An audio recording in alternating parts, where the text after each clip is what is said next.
2020년의 마지막 주일입니다. 2020년은 코로나로 시작해서 코로나로 끝나는구나 이런 생각이 듭니다. 그리고 이처럼 연말 마지막 주일을 맞을 때마다 오늘 이렇게 마지막 주일을 맞듯이 이 세상도 언젠가 마지막 날이 올 것이요, 우리 생애도 불언간에 마지막 날을 맞게 되겠지 생각이 듭니다. 신학적으로는 예수님이 이 땅에 오신 때로부터 마지막 때, 말세로 분류가 됩니다. 그리고 우리는 언제 우리 주님이 다시 오실지 그날과 그 시를 모릅니다. 주님이 오시는 그때 세상은 종말을 맞게 되고 모든 사람은 심판을 받게 될 것입니다. 교회사를 살펴보면 잘못된 시한부 종말론들은 많은 문제를 일으켰습니다. 대표적으로 우리 한국교회에 1992년 10월 28일 휴거설을 주장했던 이장님의 다미 선교회가 그랬고요. 또 1999년 말에 종말이 온다라고 주장했던 안상홍의 하나님의 교회가 그랬습니다. 이들의 교리는 잘못된 것이 분명하지만 본문을 비롯한 성경의 많은 곳에서 세상 끝날에 관한 경고의 말씀을 주십니다. 이 세상에 집착하지 말라는 것입니다. 주님 앞에 설 그날을 대비하라는 것입니다. 그리고 이 말씀에 따라 깨어있는 삶을 사는 것이 중요합니다. 남독일의 시골 마을에 볼룸 하르트라는 목사 한 분이 계셨습니다. 1차 세계대전 이후에 그는 종말론적 신앙을 성도들에게 강조를 했습니다. 예수님의 재림을 고대하라.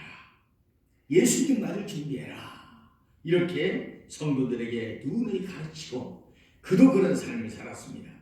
그래서 그는 생전에 그의 집 마당에 마차를 딱 준비해놨대요. 왜 이 마차를 준비했는가? 주님이 재림하시면 주님 맞으러 가려고 그렇게 준비하고 마차를 딱 준비하고 살았답니다.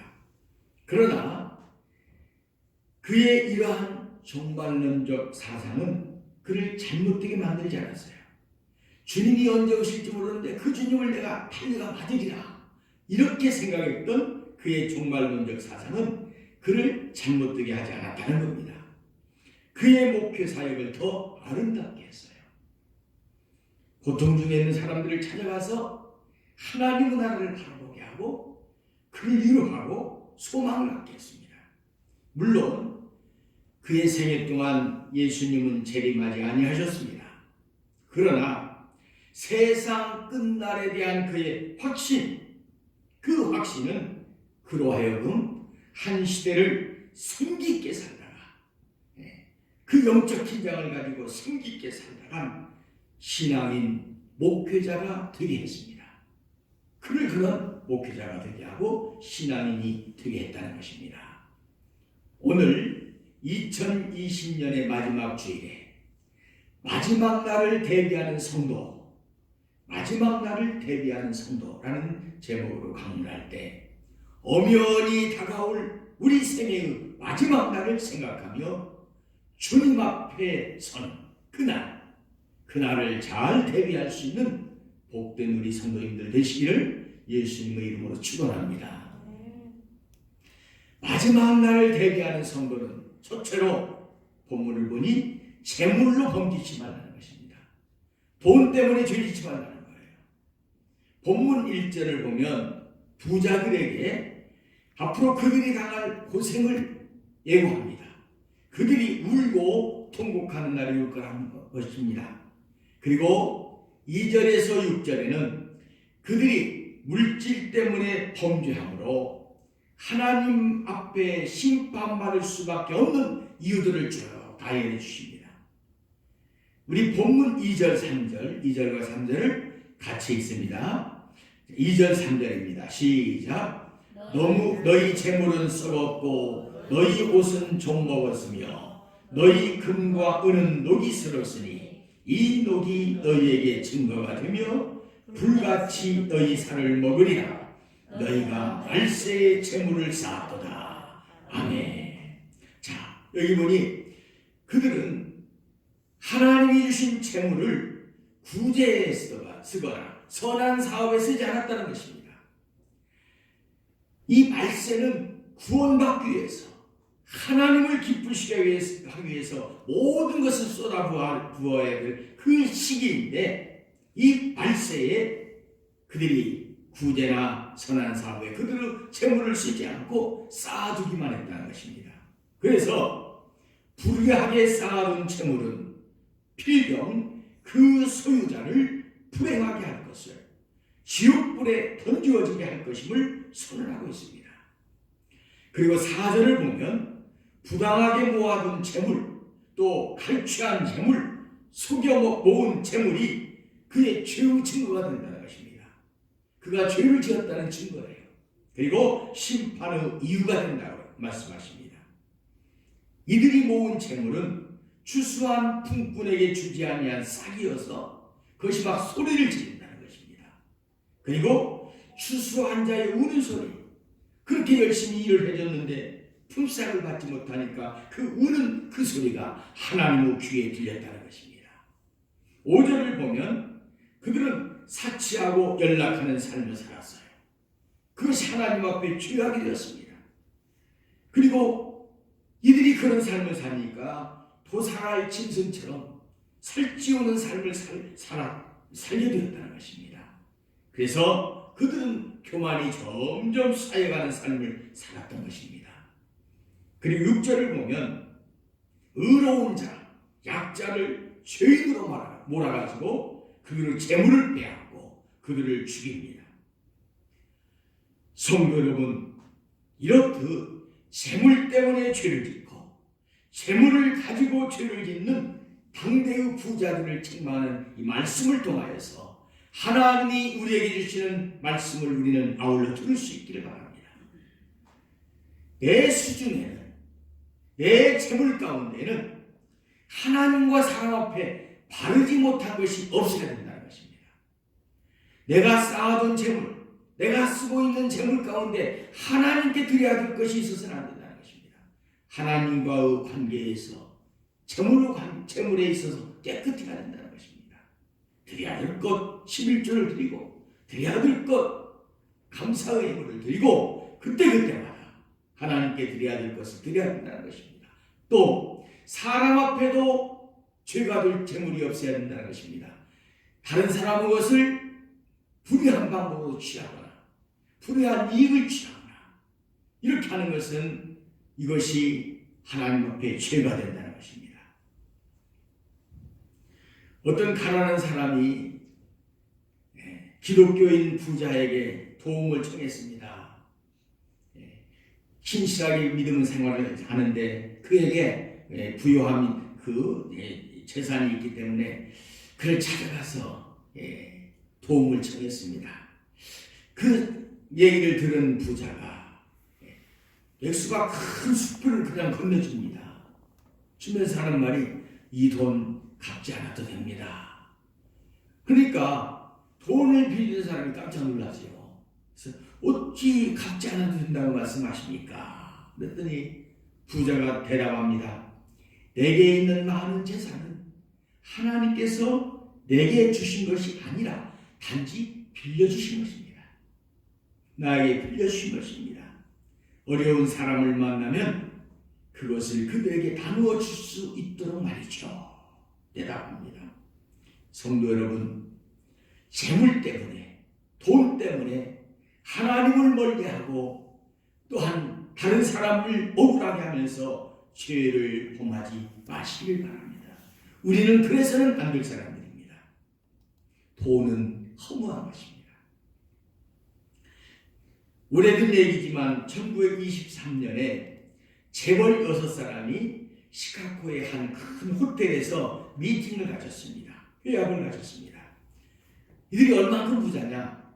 이들의 재산의 합은 재산을 다 합치면은 미 재무성에서 관리하는 액수보다 더 많은 돈을 소유한 것입니다. 엄청난 부자들이죠. 이들이 모여가지고 기자들 앞에서 성공 사례를 발표합니다. 나는 이렇게 해서 이 사업을 이뤘습니다. 부자가 됐습니다.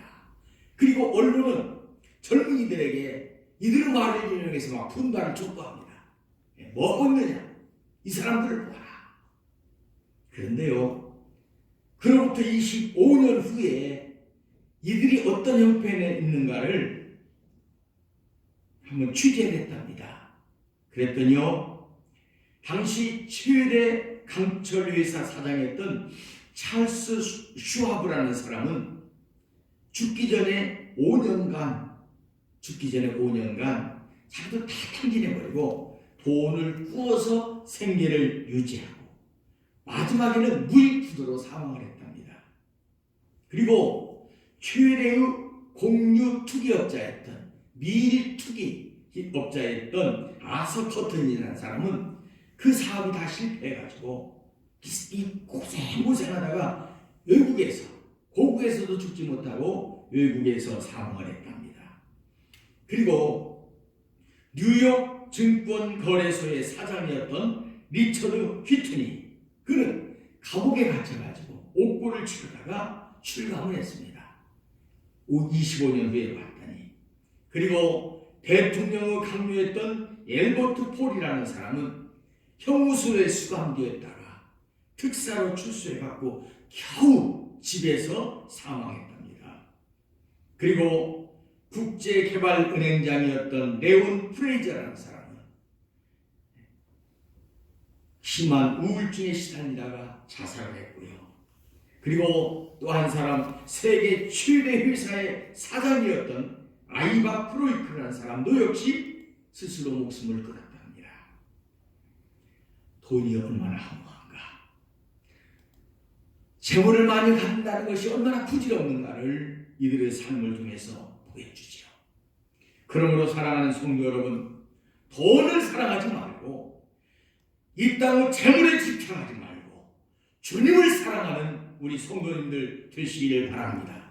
그리고 하나님께서 은혜로 우리에게 재물을 주시거든 그 주님의 것을 나눠주는 청지기의 삶을 성실하게 감당하여서 여러분은 하늘의 보화를 쌓는 그런 우리 복된 성도님들 되시기를 예수님의 이름으로 간절히 축원합니다.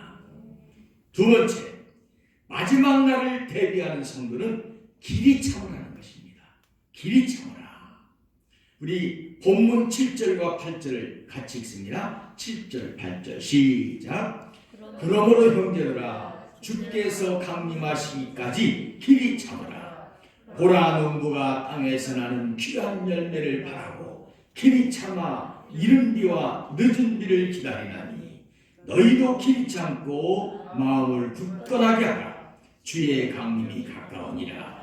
아멘. 자, 길이 참되 어떻게 참아야 되느냐?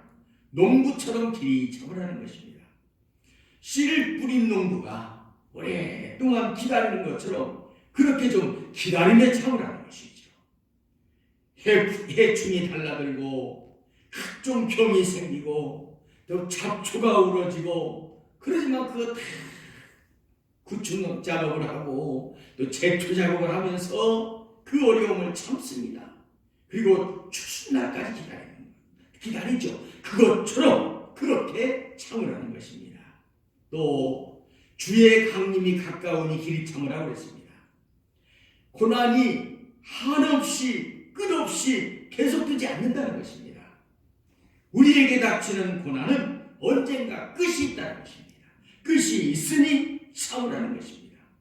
설령 끝없이 계속되는데도 주님 만날 날이 멀지 않다는 것입니다.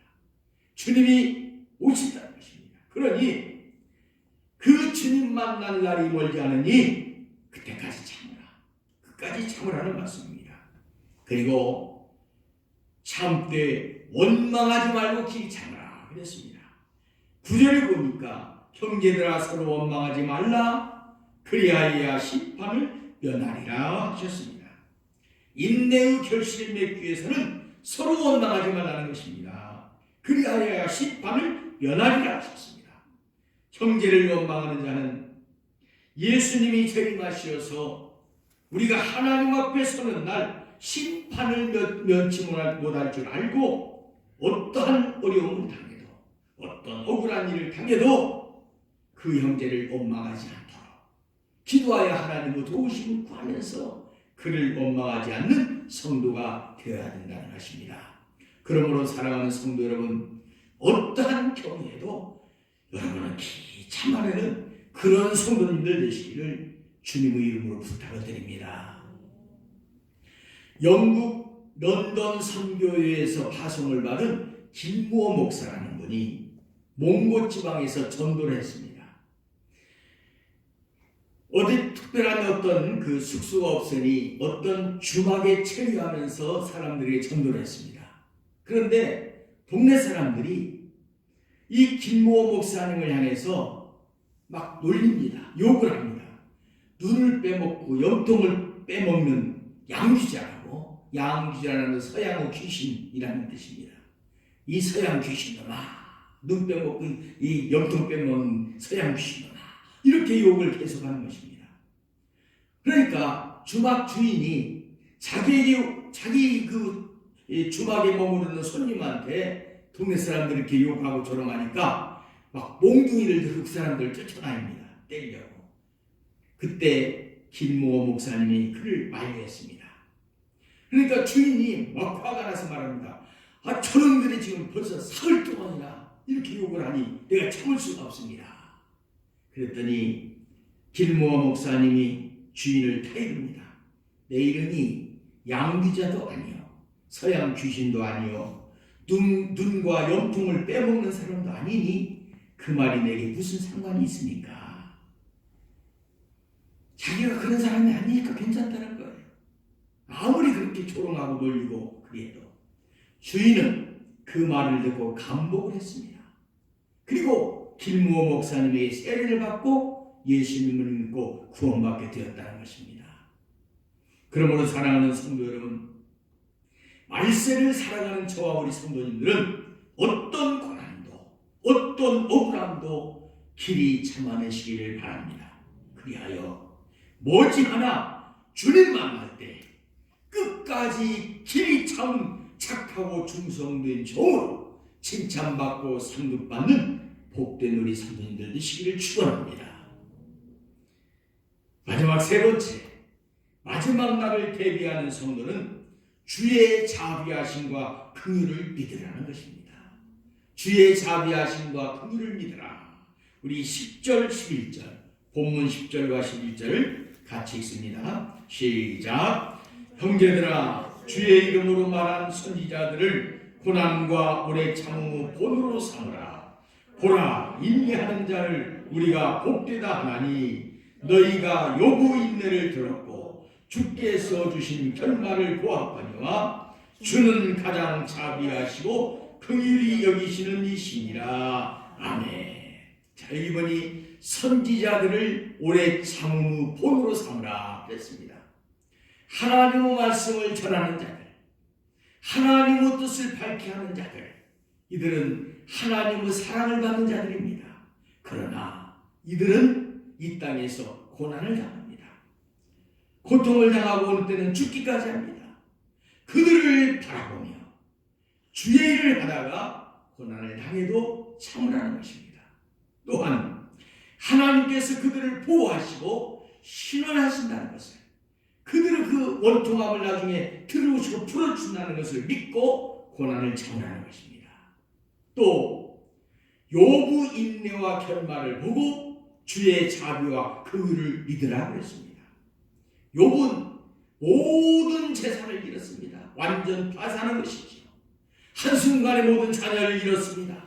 그리고 그 몸이 중병이 되었습니다. 그러나 그는 하나님의 자비하심과 긍휼하심을 믿었습니다. 선하신 결말을 믿었습니다. 그의 모든 것들을, 어려움을 다 겪고 나면 그가 정금같이 되리라는 것을 믿었습니다. 이 선하신 결말을 믿고 믿음을 지켜서 승리했습니다. 그렇듯 결국은 선을 이루실 하나님을 믿고 인내하며 승리하는 것입니다. 칼라이르 동료, 칼라이르는 역사의 학자입니다. 이 칼라이르 동료였던 존 스튜어트 밀이 아주 당황한 얼굴로 이 칼라이를 찾아왔습니다. 그리고 칼라일이 지금까지 썼던 프랑스 혁명 1권 이 원고를 실수로 불태웠다고 그에게 용서를 구합니다. 칼라일은 걱정하며 그에게 이 사실을 고백하는 스튜어트 밀을 안심을 시켰습니다. 걱정하지 마라, 염려하지 마라. 그러나 그의 일기장에 그때 그의 고통을 절규처럼 기록을 했습니다.